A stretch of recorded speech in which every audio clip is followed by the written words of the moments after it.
Welcome guys, આપણે આવી ગયા છે પટેલ પ્રોવિઝન સ્ટોર. તમે જોઈ શકો છો, આ છે આ સ્થળ છે ગુલાબનગર,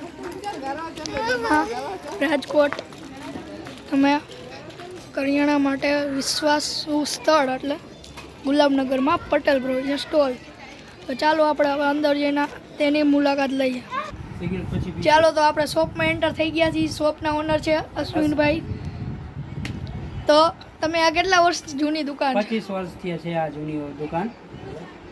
તો અમારે ત્યાં સારો ગ્રાહકનો રિસ્પોન્સ છે અને અમારે ત્યાં હોલસેલમાં રિટેલમાં બંનેમાં મળી જશે આપણે અહીંથી? બધું બરાબર મળી જશે અચ્છા. તો હવે આપણે અહીંયા સાબુ, બિસ્કિટ, ચીકી, તેલ, પછી આ ચોપડા, રિલેટેડ સ્ટેશનરીની આઈટમ, કોસ્મેટિક જેમ કે આ ડબલા, બિસ્કિટ, આ બધું, light, good night, cosmetic item, પછી તેલ, સ્પ્રે, બોડી સ્પ્રે, પછી આપણે ઉપર જોઈએ તો વાસણ પર છે, આપણે ત્યાંથી મળી જશે.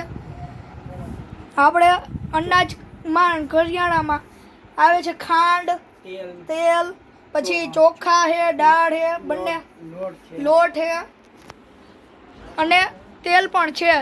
તેલનો શું ભાવ છે અશ્વિનભાઈ? તેલ 140 રૂપિયાનો કિલો છે. 15 કિલોમાં હાજર છે, 5 લીટરમાં છે, 2 લીટરમાં, બધું પણ હાજરમાં છે.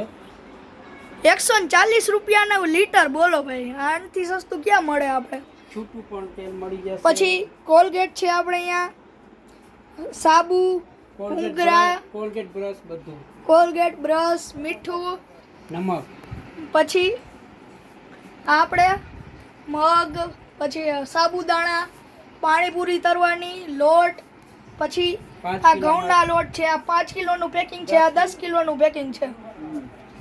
અને ચોખા પણ કાચા અને પાકા બંને છે આપણે સ્ટોકમાં.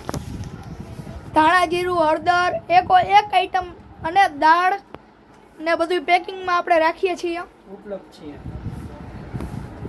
જો આપણે કાજુ, બદામ, કિસમિસ, પિસ્તા, અખોડા બધુંય મળી જાય. અને ખારી, ટોસ, આ બેગ છે, કરિયાણા બેગ છે, પછી ઓલી બેગ છે, ટિફિન રાખવાની બેગ છે, પંખો, તેમાં એવી આઈટમ પણ મળી જશે. આચાર એટલે કે અથાણું પણ છે. હવે આપણે પૂછી કે કેટલા વર્ષનો અનુભવ છે પટેલ પ્રોવિઝન સ્ટોરનો? 25 વર્ષનો અનુભવ છે અને 25 વર્ષથી આ શોપ ચલાવું છું અને ગ્રાહકનો રિસ્પોન્સ સારો છે અને અમને ખૂબ સંતોષ છે ગ્રાહક તરફથી. અને અમારો પણ સંતોષ છે ગ્રાહકને બહુ મોટો. તો ચાલો તો હવે આપણે પટેલ પ્રોવિઝન સ્ટોરનું એડ્રેસ પૂછીએ તેના ઓનર શ્રી અશ્વિનભાઈ ફળદુને. બોલો.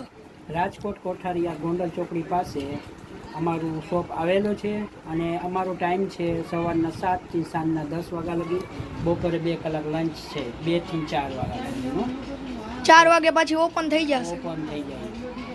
તો બાકી તો રજા છે, હોલિડે, રવિવાર, શનિ, રવિવારના અડધો દિવસની રજા રહેશે. હા. અચ્છા.